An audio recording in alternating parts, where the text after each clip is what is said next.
Bob, I think after nearly 3 years, it's time to upgrade the recording studio. Oh, that makes sense. These are my plans. Wow, this is impressive. Now, wait, what's this? That's the Osaki 3D Dreamer V2.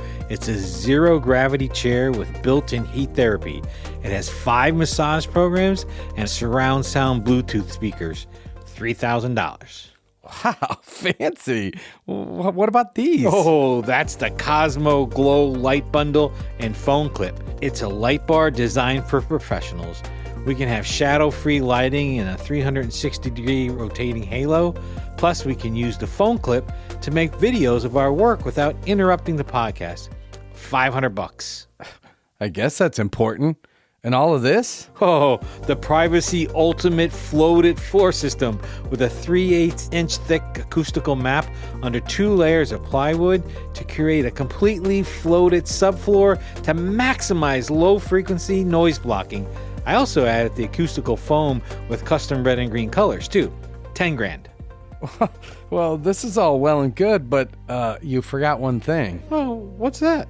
Me. There's only one chair and no room for another with all this gear. Oh, right. Well, maybe you can call in. Call me, beat me if you wanna reach me.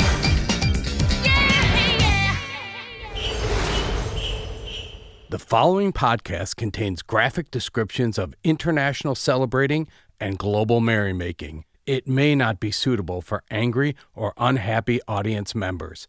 Listener discretion is advised. You've been warned. Have you ever seen any of those foreign films? I don't like them.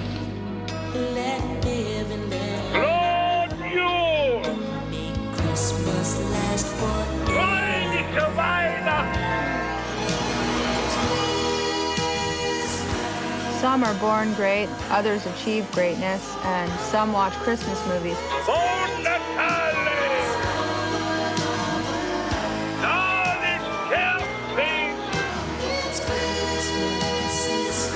We are the Wild and Crazy Guys.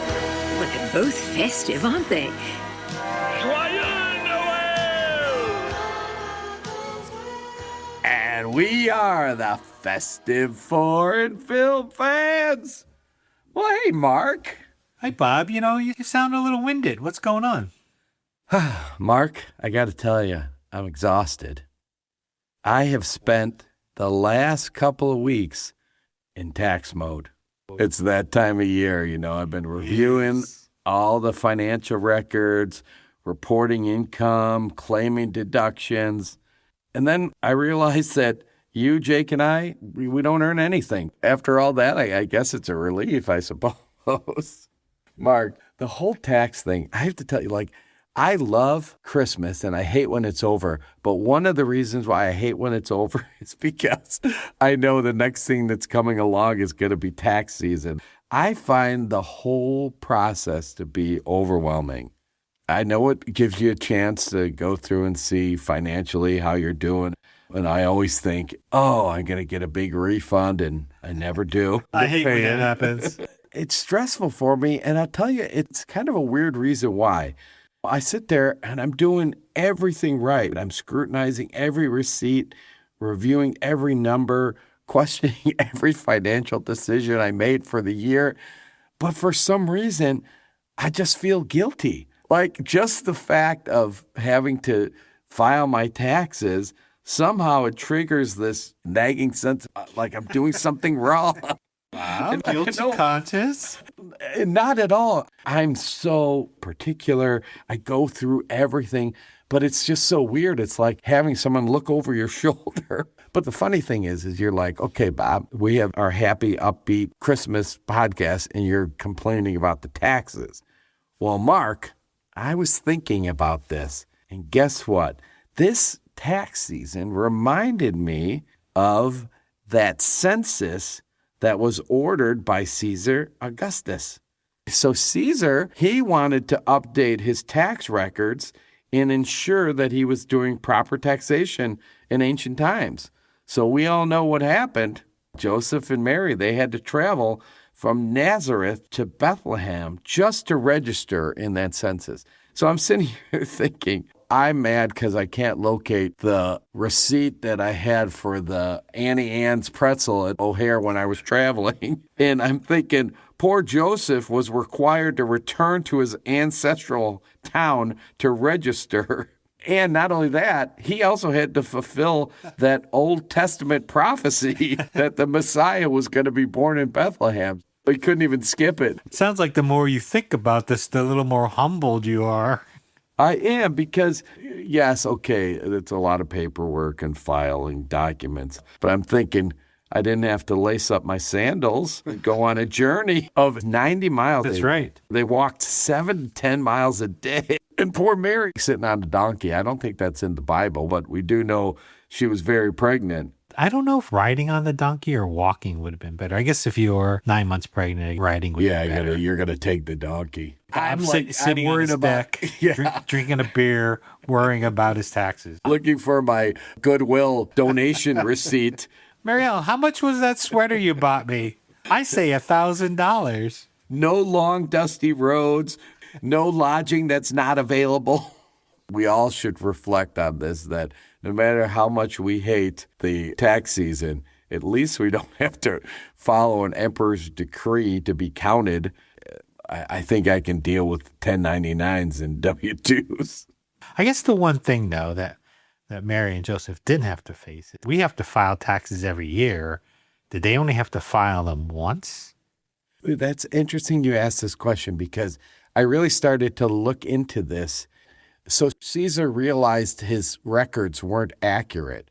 And so he did the census to make sure that he was collecting enough taxes. I don't know how frequently he did it, but people don't like someone coming to their house to count how many people they are. Can you imagine if the president said you got to walk 90 miles or go back to your hometown? You'd have to go way more than 90 miles. It would be. It's 723. Yeah, you better start walking.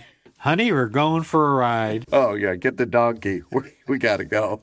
Well, Mark, before we get to tonight's movie, there is still one remaining question from last episode. Where was that treaty signed that ended the 3.5-year Bosnian War in 1995 and that created Bosnia and Herzegovina?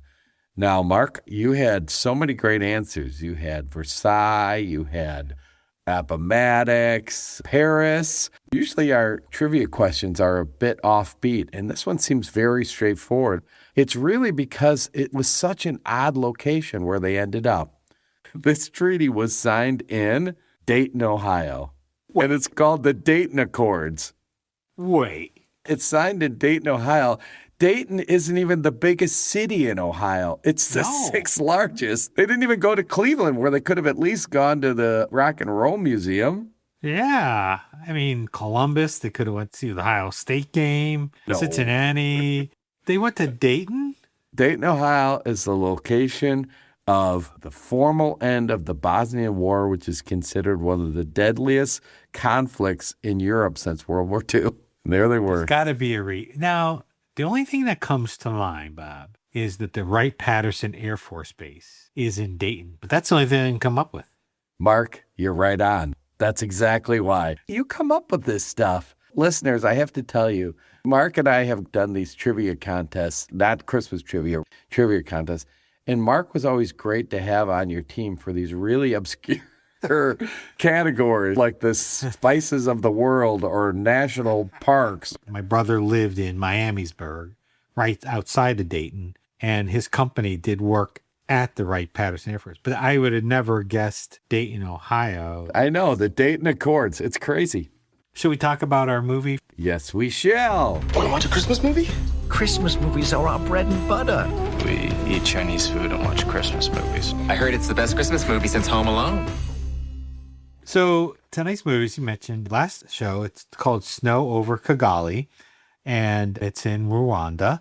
And just to remind our listeners, if you missed the end of the last show, we talked about how this movie hasn't even been released yet, but because Bob's so well connected in the film industry, he was able to get us access. And so I'm just tickled to death to review this movie, knowing that no one else has probably reviewed it. It'll be our quotes on the movie poster. The festive foreign film fans say better than Gone with the Wind. The next Home Alone. Well, let's dive in before, like we always do. Let's talk about two of the main actors. The one actor we'll talk about who plays Patrick is Felix Krutke. Felix is a German actor and musician. He gained his first acting experience as a teenager in the film Geburtstag, which is Happy Birthday. I was just thinking, I wonder what that means. He also worked as a runway model in Paris and Milan, just like Bob. And Felix is also an active singer-songwriter and a guitar player who has years of martial arts training. Just like Mark. Right. Other actress that we'll highlight is Corazon Herbstoffer. Corazon is a German actress of Kenyan descent. She was born in the Kenyan port city of Kisumu. When she was just 9, her mother immigrated to Germany. When friends told her about a casting call for a new episode of a crime series on television, she went to the audition and was immediately signed. You hear sometimes that this happens, and you just show up, and suddenly overnight, you're like a star. I wonder if it was the look she had, because she's a very pretty woman, or if it was a special talent, or did they just have somebody in mind? I'm still hoping, Bob, someone's going to see me somewhere and say, you know what, we need someone to play a dead guy. And you look like a dead guy, so we're going to cast you. Niche roles. Not many people look like dead guys. So in the 3 years that followed after the series, Corazon withdrew from acting. So she had this initial hit, and it wasn't until 2016 that Corazon, who speaks English, Swahili, German, and French, returned to regular acting work.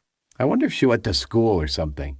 You go to an audition, you get in a popular crime series, and then you take off. It is very interesting. Then the last one is Ethan, who's the little boy. Salvador Eason plays Ethan, and this appears to be Salvador's first film. Those are the main people that we're going to cover. This film is one of those films, too, that is told in layers. You see the movie evolve, and you see a bunch of things happen, and you're like, wait a minute, how do we get here? And then you bring in a different character who's experiencing the same timeline as the first actor, but now there's more added to it. Do you like that style? Yes, but it's funny, though, when I watched the first part, when they were talking about Ethan's journey, I'm like, wait a minute, how did that happen? Wait, how did he get there? It's like sometimes, though, it's a good lesson, whether you're reading a good story or listening to a song or watching a movie.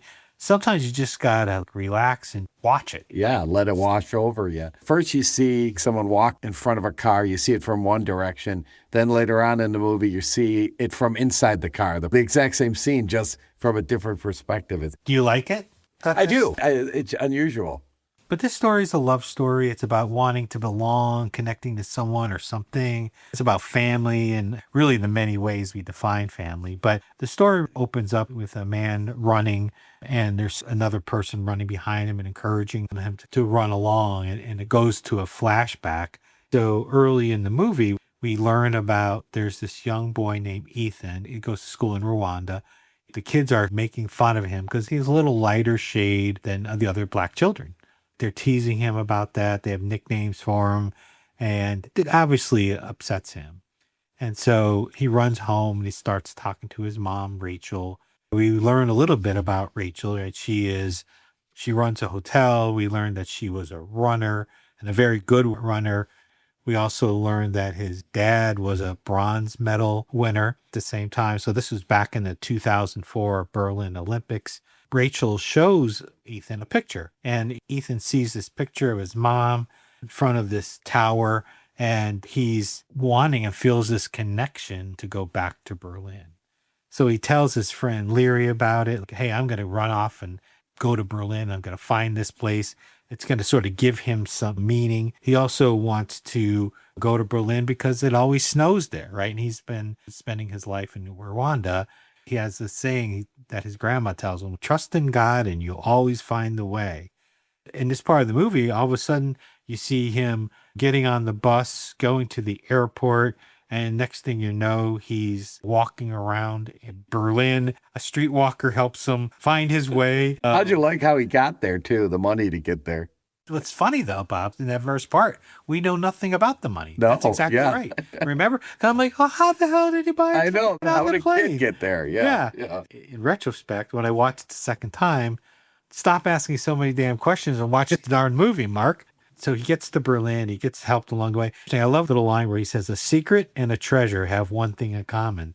They are nothing until you have the courage to go after them. It sort of sets this mood where he's exploring and wanting to know and understand. And so he's at this monument, and all of a sudden, this man approaches him, hey, I know you type of thing. And this man's name is Nick, and he takes him all over town. And you're like, wait a minute, who's this guy? How did he get there? Why is he going with him? Right? And I meet like, oh, Nick, it's Saint Nick. Yeah, that's who this is. This is going to be Saint Nick. Oh, I didn't think of that. Well, I'm filling in all the blanks because I'm just a stupid American impatient movie watcher. Nick tells Ethan that in 4 days it'll snow. It always snows on Christmas Eve in Berlin. Nick takes this boy home, and he and his wife have a daughter. And all of a sudden, this part of the story ends when Nick's wife says, Nick, is that your child? And he's like, I don't know. And you're like, oh, wait a minute here. Yeah. What's happening? They begin to spend time together, Nick and his wife and their daughter. Then all of a sudden you're like, okay, let's go back. I can see this story from a different angle. And this is where Esther, who is Ethan's aunt, who is a black woman dating a white man, she is absolutely in love with Patrick. Of course, they're drawing all kind of attention as they're going through Rwanda, seeing a black woman and a white man. I was a little surprised that that was still an issue in Rwanda. It certainly seemed like people were watching them. They didn't seem to care about it, but a little hint of racism there. In the same way with Ethan and the color of his skin. I wanted to, but I couldn't figure out the word that they called him. I was wondering what it meant, because I think they were saying, are you half and half? That's what I took it to be. I couldn't find the actual meaning of it. That's what I thought so too. We learned that Patrick is just about ready to leave for Berlin. He's going back to medical school. He picks her up. She thinks that they're going out on a date and that they're going to have a nice time. But in reality, they're actually going to the airport for Patrick to say goodbye to Esther. I didn't like Patrick at first. I did not like him. No, what a creep. Hey, let's go on the date. I'll pick you up. Oh, by the way, I'm leaving. Goodbye. It's been fun knowing you, right? This is sort of where the story starts to overlay a little bit too, where Rachel goes back to her house, finds out that Ethan is missing, learns that they think that Ethan is on his way to Berlin. Well, she knows that Patrick's going to Berlin. So she calls him and says, hey, you got to watch out for my nephew. He's trying to board a plane to go to Berlin. And so Patrick finds him.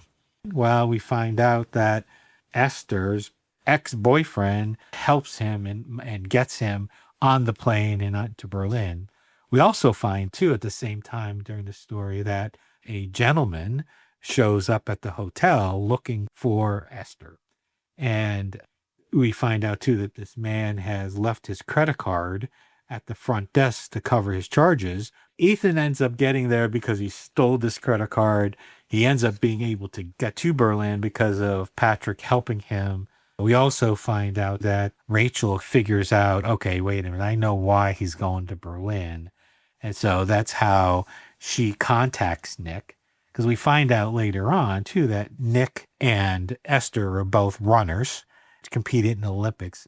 We also find out, too, that Esther is pregnant. She is trying to decide what she's going to do with the baby, and she decides she's going to maybe go to a clinic.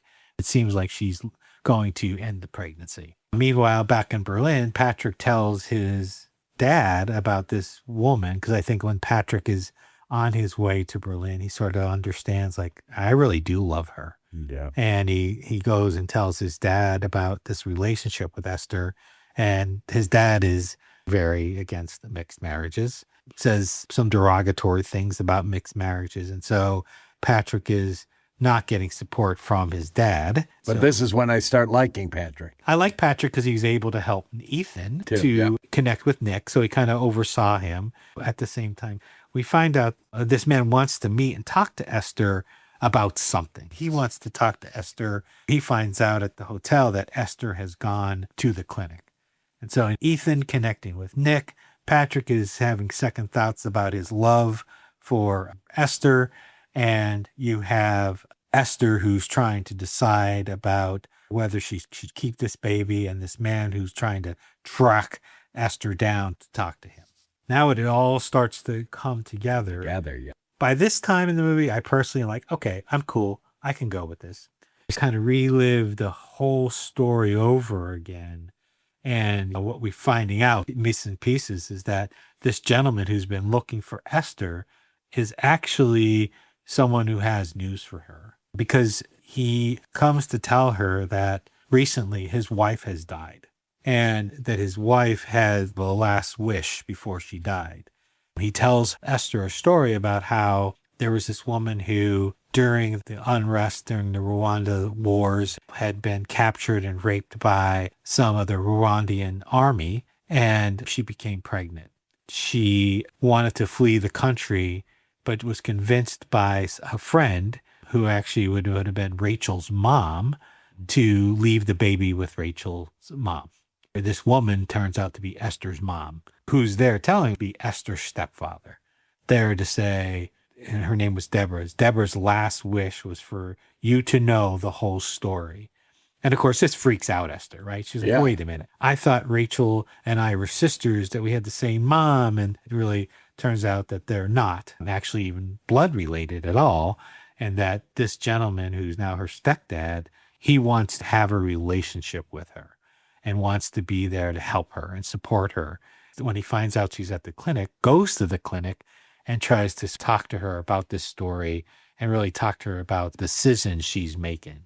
Meantime, Patrick decides to fly back to Rwanda because he loves her so much. And he finds out about the baby and finds out where Esther is. Like you said, Bob, Patrick starts at -10 and works his really way up the ladder. This dude is standing up for it, but he stands up and goes back and says, Esther, I do love you so much. I was kind of overwhelmed with the whole idea of med school and everything else, but I want to marry you. I want to take you back to Berlin and have you meet my family. It's like they toy with our emotion. They make us not like him, and then they bring us back. And so the next thing you know, Patrick is asking for her hand in marriage to some of her family, and to get her endowment. I think he offers cows, goats. That was hilarious, that scene. It's a little bit of old culture. So you have a couple things going on now. Patrick wants to marry Esther. You have her stepdad who wants to have a relationship with her.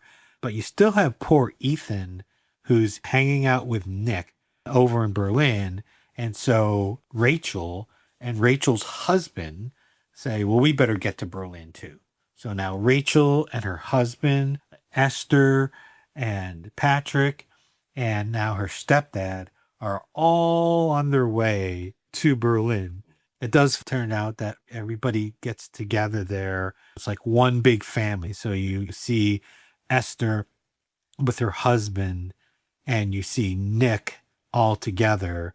And as it turns out, Nick is Ethan's dad. Yeah. But Rachel's husband really is his father. He's raised him. He's been good to him. And didn't you like the good-natured ribbing? Like, I'm his dad.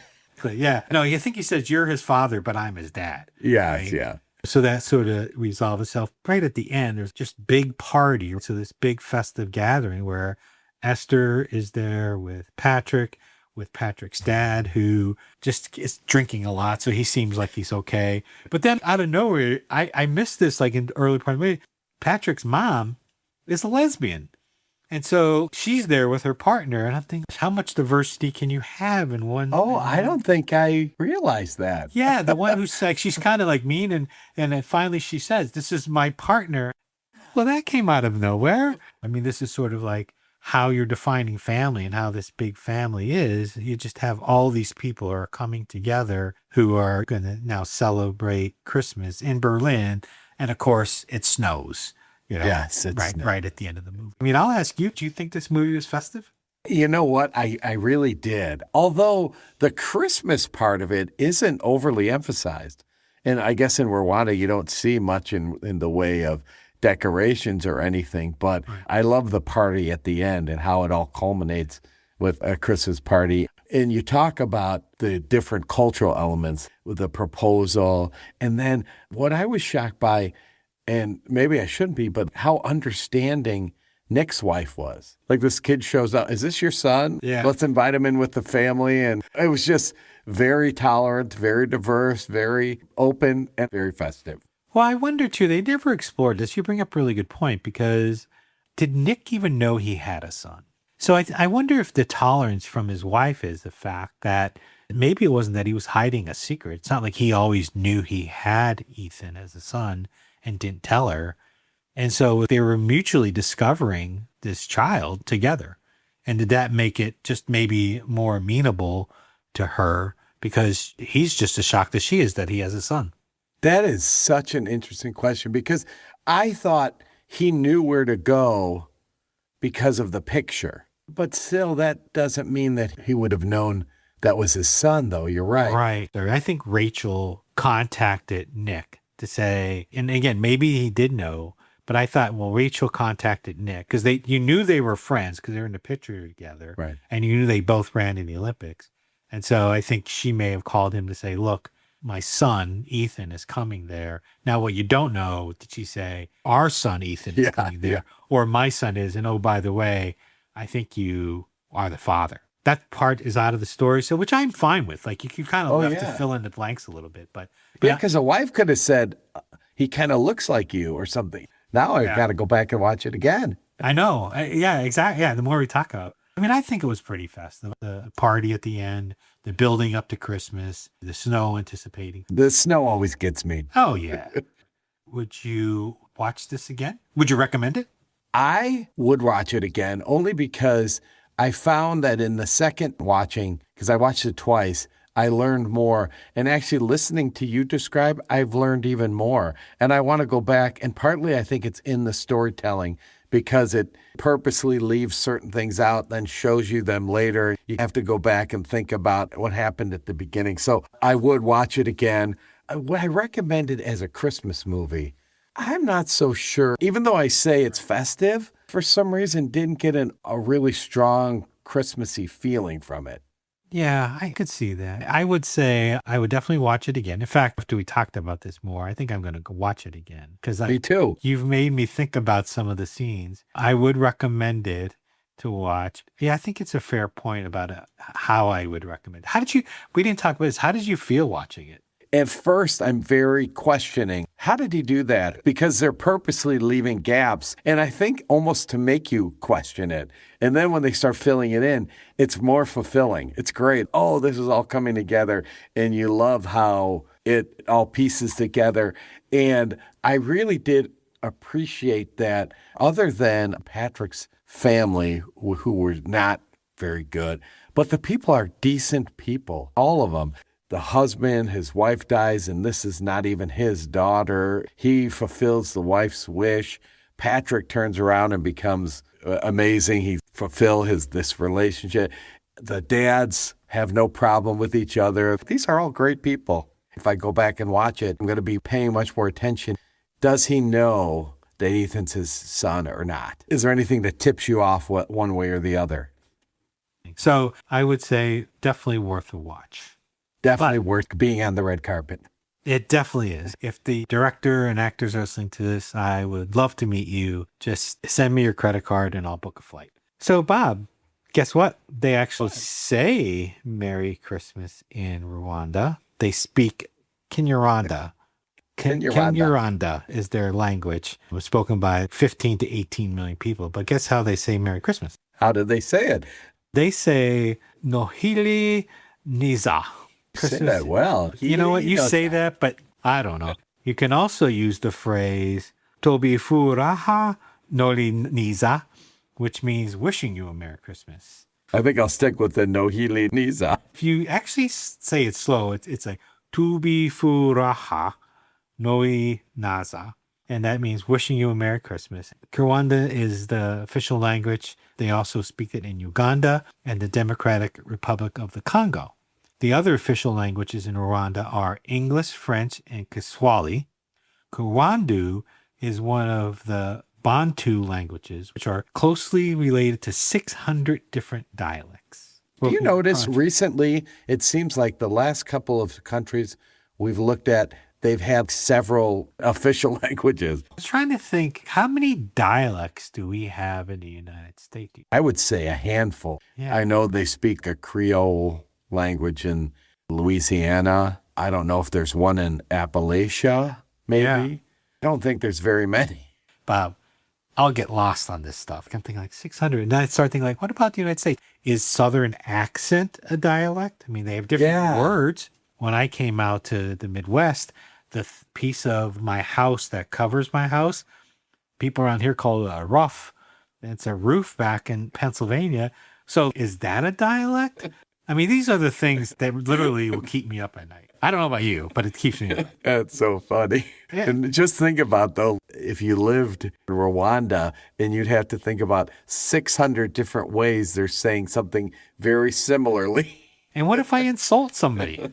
Anyway, Rwanda is nearly identical to Kurunda, the national language of the neighboring Burundi. The speakers of both languages can understand each other. So some of these dialects overlap. And the Rwanda language is also known to have a complex noun system where there are 16 different variations, and it's also tonal in nature. So how you click, how you roll your R is just going to make a difference in whether or not you're insulting someone or speaking to them nicely.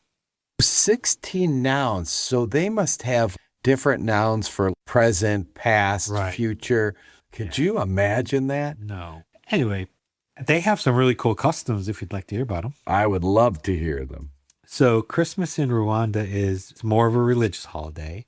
The emphasis is on church going and family gathering and big meals, thank God. Churches will often prepare for days, which is also very interesting, right?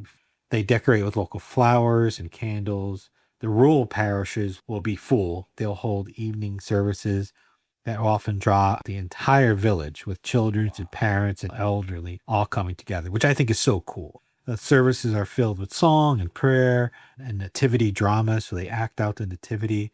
Worshippers, especially in poor areas, will hear prayers and hymns and messages centered on hope and gratitude and unity. Beyond celebrating the birth of Christ, people also pray for a good harvest and better health and peace in the community. I think that's pretty global. Rwandans consider Christmas to be a time to give thanks for making it through the year and for asking for strength for the upcoming year. The services start early and continue until midnight, and then children often recite verses and choirs will perform. There's dancing, and at midnight, the bells ring and all the church member attendees embrace each other. Wow. Everybody dressed up and they all turned out almost like a revival meeting. For many families, Christmas is one of the few days of the year when meat is part of the meal, which is likely going to be a grilled goat. Many Rwandans in remote areas save their money for the whole year to be able to serve meat on Christmas. Across several rural districts, there's a tradition of collectively slaughtering a cow or a goat for a Christmas Day barbecue. So they will contribute funds together and they agree on what animal to purchase, and then they share the meal amongst participating families. Now that's the meaning of Christmas there. Yeah, and probably it's the only way communally they could afford it. That's exactly right. That with people with limited means can be part of a larger meal, because not every family can certainly buy meat for Christmas or even have a cow to slaughter. It's just a way to bring everybody together. Then early in afternoon on Christmas Day, wood fires will be lit across the entire nation. Most will be 3 stone fires, but some may use a metal grate to support the large bounty. I'm not an expert at this, but I think they build fires to get the rocks hot, and then they cook the meat right on the hot rocks. And then for many Rwandans, Christmas is not about shopping or buying presents. It's about making sure no one celebrates alone or goes without food. You think about, how sad it is that they can only afford the meat once a year. But I'm thinking what this does, though, it really focuses the attention on what Christmas is about and what it's for. It's the community coming together and sharing. They may not have all the things that we have, but their celebration sounds much more meaningful. And it even goes beyond the food too, Bob. There's these groups of collective savings that are known as Ibamina and Ibasabani, which is like informal credit unions. And people will contribute sums of money throughout the year. And not only do they rely on this to prepare for the food like we talked about, but it's also a way for them to get clothes for the children and have these communal celebrations. There's an argument that Christmas is more meaningful because it's planned collectively and the whole community plays a part. So you think about that, right? There's these communities collecting money who then use it to buy food, buy presents, but everything is done as one community. Like, could you imagine our little town of Cary all coming together, contributing money together, and planning out and getting everyone to agree about how the holiday should be built? And I'm not just picking on Cary, right? When you think about the practical reality of it or the difficulty, what's amazing to me, though, is I was thinking, because it's your neighbors, I bet it helps people to forcibly save. They make a commitment, and I'm going to give this $1 a week or whatever. And because they're giving it to someone they know, they probably make sure that they pay it. So let's talk a little bit about food. Ooh. It's not Christmas in Rwanda without isombe. This is a favorite stew made from boiled cassava leaves mixed with other ingredients such as tomatoes and eggplant, spinach, onions, cilantro, garlic, and Mark's favorite, peanut butter. Really? It has meaty flavor, although it contains no meat because the stock is created from boiled beef bones. Isombe is traditionally served with rice, beans, or ugali on the side. It's served as a celebratory dish during Christmas. Ibotke, or green bananas plantains, is another rich dish served during Christmas. The bananas are steamed or boiled until they're soft. Then the bananas are pounded afterwards, and then various spices and ingredients are added to create an aromatic dish. They use spices like cumin and coriander and turmeric, as well as onions, tomatoes, coconut milk, and peanuts. Now I'm going to show my ignorance. Are peanuts from Africa? Because it's two references to peanut butter and then peanuts. I'm going to share that ignorance with you. I don't know about. If you think about where peanuts grow, it's usually in a dry heat, right? So you think about a lot of the peanuts are grown in the southern part of the United States. And so I don't know if it's a natural plant there. After they do this, they serve with a peanut sauce accompanied by beans and grilled meats and fresh fruits like mangoes and pineapple for a festive gathering. So it sounds like you kind of dip other things in it. Another popular staple is a favorite local, it's a spice specifically to this region called akabanga, which is a famous Rwandan hot chili oil made from 80% grown peri-peri chili peppers and sunflower oil. I'd like to try it. Try that, yeah. Yeah, some families will use this outrageously spicy peri-peri concoction that has become a national condiment. Most Rwandans will stock up on the sauce during the Christmas season. Akabanga translates to secret in Rwanda. It was created by a Rwandan street food vendor early 1980s to pair with dough fritters he sold from a streetcar. It had a smoke-rich umami flavor with some serious heat. In Rwanda, abagandi is like ketchup to us. I'm going to try to see if we can find this, and I'm not going to put it on my paragi. What's odd is he first initially used it on dough fritters. What an odd combination, but I don't know. I haven't tasted it. I want to try it. That's right. Akabanga. Yeah. Hey, guess what? Let's talk about some music. This calls for some Christmas music. Yes, this Christmas music. What kind of Christmas music is that? The least you could do is play some Christmas music. Now back to Christmas music.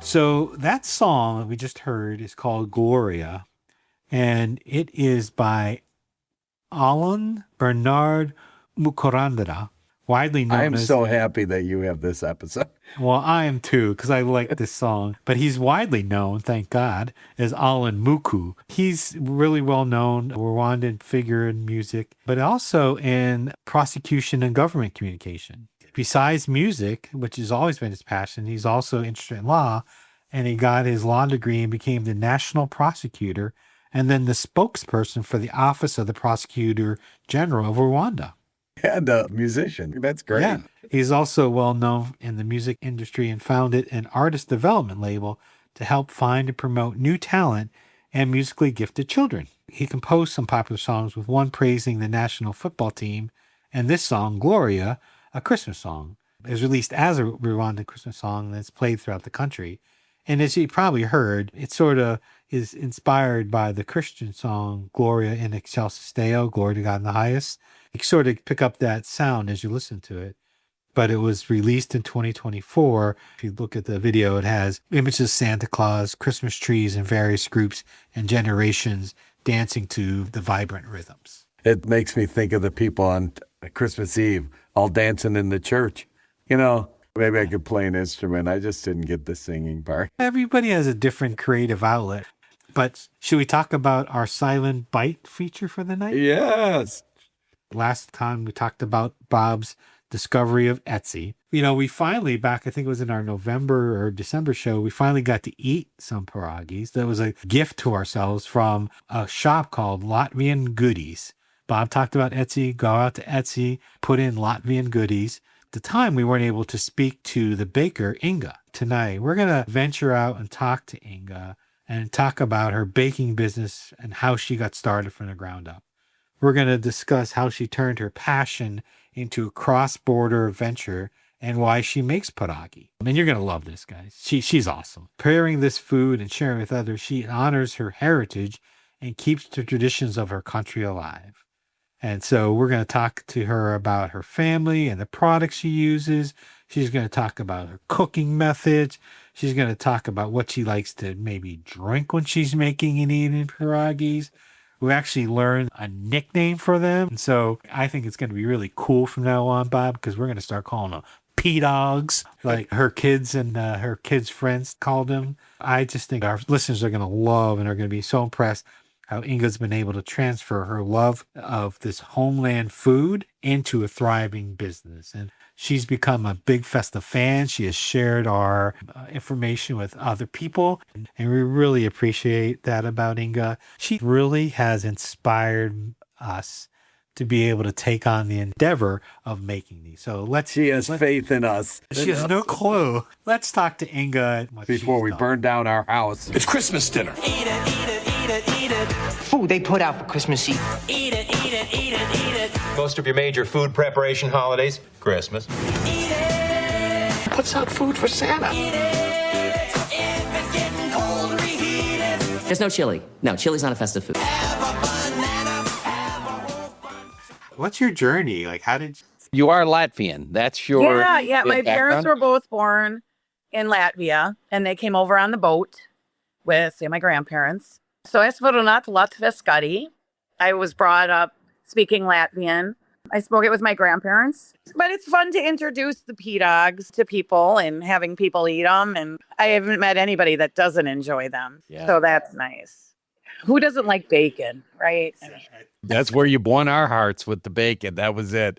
Right when we read that, we're like, that sounds awesome. So Inga, every year what we do in our anniversary show, which is in June, we look back over the year independently. Bob and I will come up with our favorite movies we watched, our favorite songs we listened to, and our favorite foods. And so it was last summer, Bob and I are on our anniversary show, and we're comparing, and we got to the food, and we both ended up independently. I mean, literally from over 100 lists of different foods we cover, we both said that our favorite thing that we heard about was the pirag. And we looked at each other like, but this is destiny that we both picked this. And it really has been a year that we've been pursuing more information about this. And so thank you for being a part of our journey and agreeing to it. Oh, thanks for having me be a part of the journey. It's great. And I love sharing everything that I know about my Latvian heritage. I love to share it. I mean, I even hate charging people. I probably shouldn't say that, but I really do. I wish I could do it for free. Send pirag to everybody and make everybody happy. And I make the best pirag. Yeah. So, I make the best pirag. This is something that all Latvians do say. All Latvians that make pirag, they make the best pirag. So it's just what we say. My dad says, we all say, well, no, I make the best pirag. No, so whenever you meet a Latvian, they're always going to say that they make the best pirag, but it's really me. I don't know if you heard the show where we interviewed the counselor from the Latvian embassy. She did say that. She said her grandmother had the best recipe, and she also said it's really competitive. Everyone wants to make the best. It's a little joke that I think it's funny because everybody says that. They go really well with beer. Now we have to mark that down, Mark. Professionally, we're going to have to drink beer when we eat them. Yes, they go very well with beer. And it's nice if you get the guys that like to drink too much. Here, eat a pirag because it sucks up all the beer. You're talking to two gentlemen who have been known to drink a little bit of beer. We know about that beer stuff. We've heard of that. Yeah. Well, I'm Latvian, so a lot of us Latvians enjoy good beer. And I live here in Sheboygan. Bob and I had tried to find someplace to buy them, even in our local Chicago area, because Chicago is very ethnically diverse. And then I found you on Etsy. As our fans know, we actually had a chance to do a live recording as we were first tasting them. And they were awesome. They were incredible. Your pirag was very pleasing, very soft. Oh, the jalapenos. What did you think of that? It's awesome. I love that. I thought they were a little spicy. But you guys like them? Yes, I loved it. Now, I did too. Now that you've given us permission to drink beer with them, I mean, come on. I'm pouring one and I'm going to sit here while I talk. What I leaned into when we first had them in December is the lightness to them. They're almost fluffy, and that I liked about it. Thank you. I appreciate that. I do have to say that. Everybody wants more meat in the middle of the pirag, right? Everybody does. It's just a common thing. Stuff more bacon in there. Stuff more bacon in there. Put cheese in there. Do all of this stuff. It becomes too much then. And then the dough around it, it becomes too much. And as much as you want to make them huge and big and stuff them, and it just becomes too much. So you just got to always want more. It's kind of a weird thing, but you always just want more. Now that I think about it, gosh, I would like some more in there. But it's better to leave us wanting more. I've tried them with cheese in them and had them all melty. Somehow the cheese melts out. And I'm not a pirag police. Some Latvians get very upset, like the jalapeno pirag. That's not a pirag. Don't call it a pirag. Pirag is just bacon and onions and that's it. No, it doesn't have to be. A pirag can be whatever. If I'm Latvian and I'm making it and I call it a pirag, it's a pirag. Some people just really get mad. I had fun during COVID, you couldn't do anything. You couldn't go anywhere. Right. So I just made friends all around the world. Just started talking and finding out things. Because honestly, we did a whole episode on this where I did go online to try to find pirags that Mark and I could taste. And I went to these Latvian food sites, that you can order Latvian food. None of them had pirags. I told Mark, it was a big joke. I said, I ended up buying pirag merchandise. The food wasn't available. They're actually not pierogies. And most Americans actually pronounce them as P-dogs. P-dogs. Growing up, when my mom used to make them, my brother's friends would say, hey, Mrs. R, you got any more P-dogs? You got to roll the R. P-dog. P-dog. Yeah. Practice that. I even tried to find a restaurant in Chicagoland. There's so many diverse cultures in Chicago, but I couldn't even find a bakery or any place downtown that had pirogs. They're really easy to make. My grandpa was more of the baker in the family. So he was the one that always made the dough and cut the meat, freeze the bacon, and then you cut it in long slices, and then you snip it. That's how you make the inside for the bacon, and then you dice the onions. But my grandpa would always be in charge of that, and then my mom and my grandma, my own mom, and we'd all sit around and make the little pirogs, stuff them and put them over. It's kind of time consuming, but when that's all you do, it goes pretty fast. Would they play a big role in your Christmas celebration? Did you make them for Christmas time? Oh, yes. Christmas and Easter were the main things.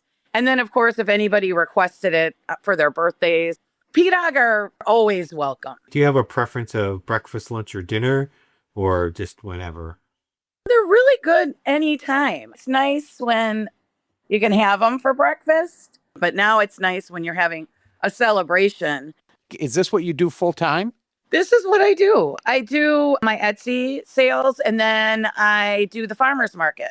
Do the farmer's market mostly in summertime, but I have done a little bit of the winter's farmer's market.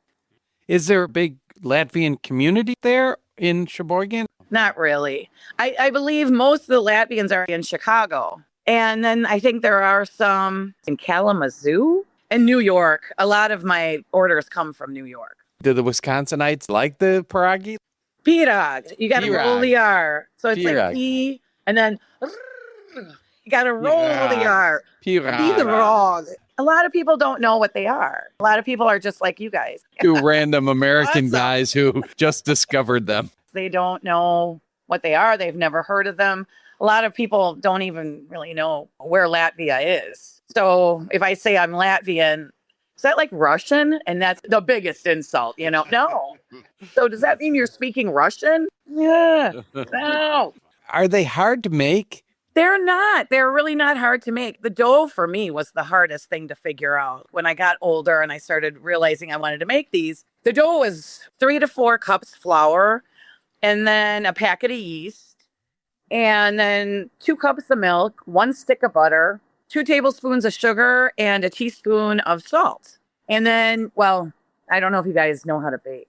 Even though my last name is Baker, I am not a baker. Well, you have to let the dough rise, but you have to mix the yeast in with the milk and let it foam a little bit, the warmness, and then you can put the sugar in there. And I usually melt the butter with it. And then you have all the warm liquid together, and then you add it to the flour and the yeast so you don't burn the yeast. You don't want it really hot. And then you mix it and let it sit for about an hour, let it rise. And then there you have your dough. The filling is really easy. That's just the bacon and the onions. You use 1 big onion and a pound of bacon. You always want to have really good bacon. You don't want a real fatty. Then there'll be a lot of fat in the pirog, and you don't want all of that. What kind of bacon do you use? Like what? Yeah, I'm going to get to the bacon. I'm not telling. No, I'm just kidding. I actually use our local butcher here in Sheboygan. So I use Meesfields, and it's nice because they already have it all cut up. Cutting bacon into little chunks is the hardest thing. We usually do it when it's frozen, but even then it's really hard. And if you got arthritis, if it's not frozen, then it's just really greasy and it's just impossible. So Meesfields has smoked apples and jalapeno and pepper. So they got all sorts of bacon. So it's really nice. It's ready to go. So I just put the pound in there, dice the onions. The time-consuming part is actually making the pirog.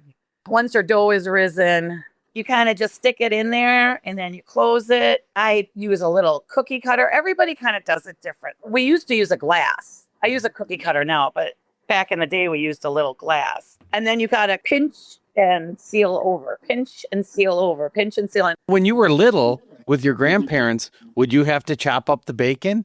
Didn't have to. No, my grandpa did that. Grandpa was in charge of that. It's just recently, within the last 2.5 years, that I found Meesfield's bacon. So it's very new that I found this cut up bacon like this. Can you tell by the people who order them? Are most people Latvian? Can you tell from their last names? I can tell they have a Latvian last name. A lot of Latvian last names are actual words. My last name is Rozīt, which means rosebud. You'll get a Vilt, and that means wolf. There are some people that have an American name, but I think they married America. Right. But I think most people are Latvian just because otherwise how would they know about them? If you were to give us your top 5 tips for when we sit down to cook these, I think one is make sure the bacon is frozen. I think that's one. Find it from your local butcher. Definitely always the local butcher because then you'll get the best bacon. You want the bacon that's the good stuff. And then I would say... Do you ever use smoked bacon? Because we've seen that too. Yeah, that's all I use. That's all I use, smoked bacon. Yeah. Oh, okay. So that's always, good. Yeah. A lot of times I don't fry up my bacon before I put it in the pirag. A lot of people say that's a big no-no. I don't ever remember frying up the bacon. I think that would not taste very good. We know it's got to be smoked. If you can't get it already cut it when it's frozen. Now, how about onion in bacon? Equal parts? More bacon than onion? Always more bacon than onion. Always more bacon than onion. You want a pound of bacon and then just a nice big onion. I'm talking like I know what this means, but aren't there red onions, white onions, yellow? Does it matter which kind? You want to use a yellow onion because you want to taste the onion. And it seems like, Inga, we should probably have a beer when we make these. Yeah, those were the good old days. I remember when I used to make pirag for everybody, all the family and the events. That's before I was getting paid for them. And it was like, yay, pirag day. Yeah, you know. So you would have a pirag day. Everyone would get together to make them? It was just me and my husband. It wasn't like a pirag day, but it was just a fun day where we would get together and have some beers. And you would make them Saturday, like Saturday before Easter. It's like, all right, here we go. We're making pirag today. You know, if we made them on Thursday before Christmas. I'm curious, on pirag day, would your husband have duties? Oh, yeah. Well, besides doing the cleanup and the dishes and all of that, he would have to egg them. I almost forgot about that part. Oh. So once they're on the pan and they're closed and they're looking like the little crescent moon shape, I think they more look like a half a moon, like the bottom is flat and then it's rounded on the top. Then you beat up an egg in a cup and then you brush them and you brush an egg on top of them. So that's how they turn a nice golden brown. Nice brown. So that was his job. Bob, I'll do that. I was going to say my job is to open and bring the beers. Well, you guys can come up anytime. Just give me notice and we can all make pirag together. I'm feeling a lot more confident, Bob, after talking to Inga. How about you? Inga, you have made it seem like we can do this and we can have fun doing it. Anybody can do this. It's simple. It's easy. The only thing is closing the pirag. So you take a little piece of dough, so you flatten it out, and then you maybe put like about a tablespoon of the bacon and onion mixture in there. And then when you fold it over, when I fold it over, I kind of have my thumb in there, like both thumbs. And then I'll twist it over. And then you want both of the dough parts to meet, almost like a half moon shape. And then you want to pinch the pirag shut. And then you want to fold it over so it doesn't open. A lot of times the pirag will bust open and we call them smiling pirags. But they're all smiling with their bacon showing. They're still good. A lot of people like those.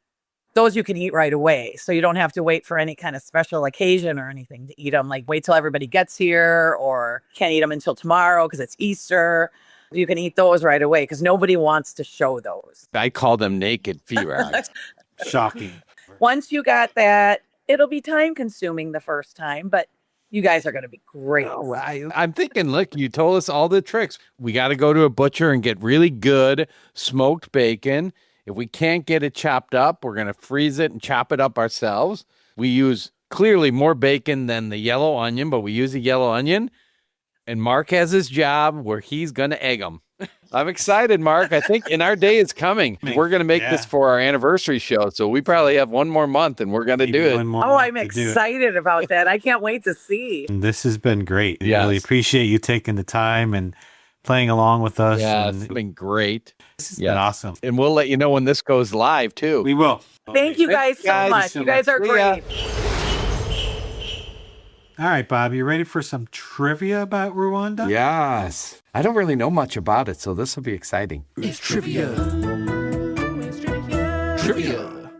Rwanda's recent painful and tragic chapter in the 1990s kind of diminishes the vibrancy of this country and its endless beautiful scenery. Rwanda is called the land of 1,000 hills because its landscapes is dominated by rolling hills and small mountains. I never knew that. No, I did not know that. I don't know why I think of plains and savannas. I don't think of mountains necessarily. No, me either. And it's important that this dark period they had doesn't define the entire story. Instead, Rwanda has shown remarkable resilience and determination, and it's really undergone a significant rebuilding and reconciliation and emerging as one of Africa's fastest developing nations today with its growing economy, wildlife tourism, and efforts to promote unity and national progress. So there's some important trivia that we have to share. Like Rwanda ranks number 5 in the World Economic Forum's Gender Equality Index, which measures the gaps in resources and opportunities between men and women.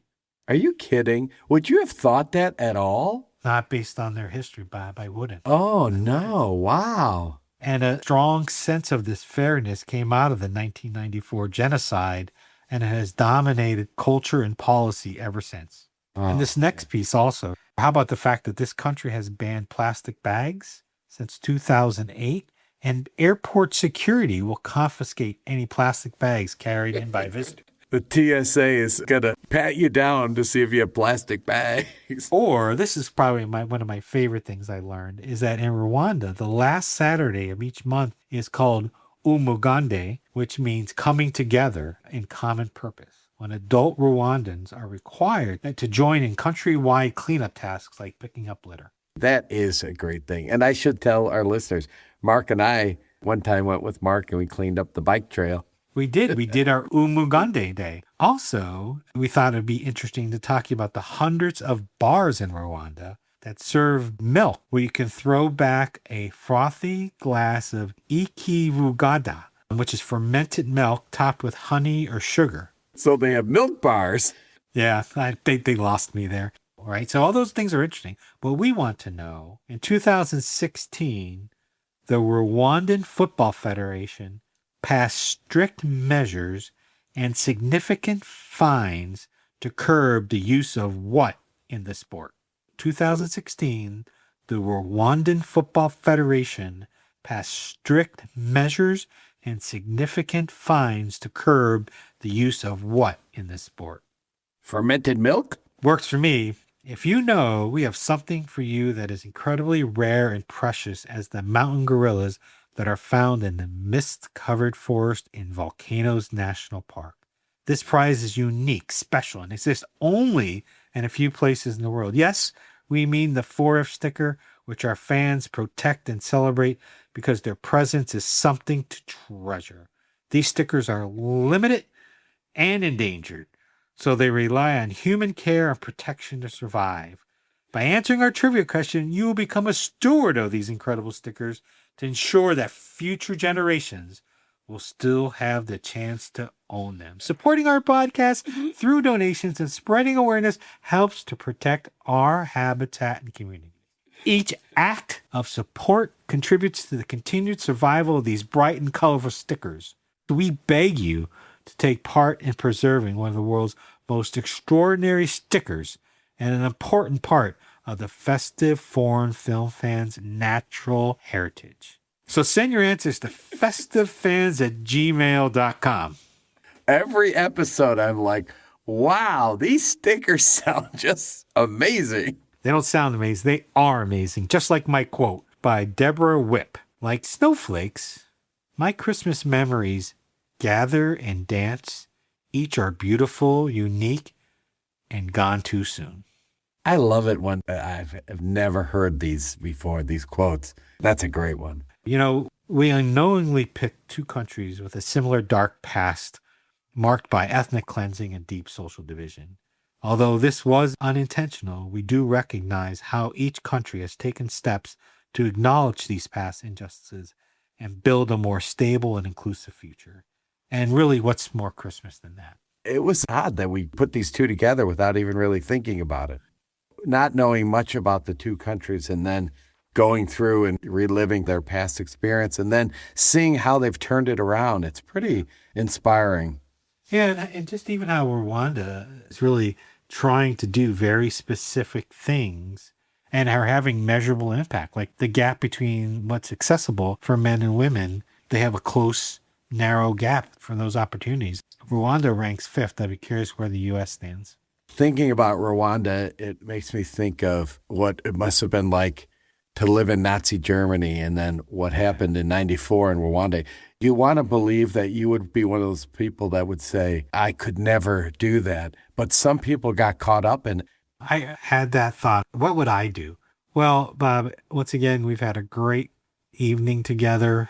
Can't wait to meet next month to do some more shows. Absolutely, Mark. I'm going to go head out to a milk bar. How about you? I'm going to go have a shot of whiskey. Good night, Bob. Good night, Mark. Done. It's over. It's over. It's over. Kaput. Finito. It's over. And sound engineering on our show is by Jake Fontana.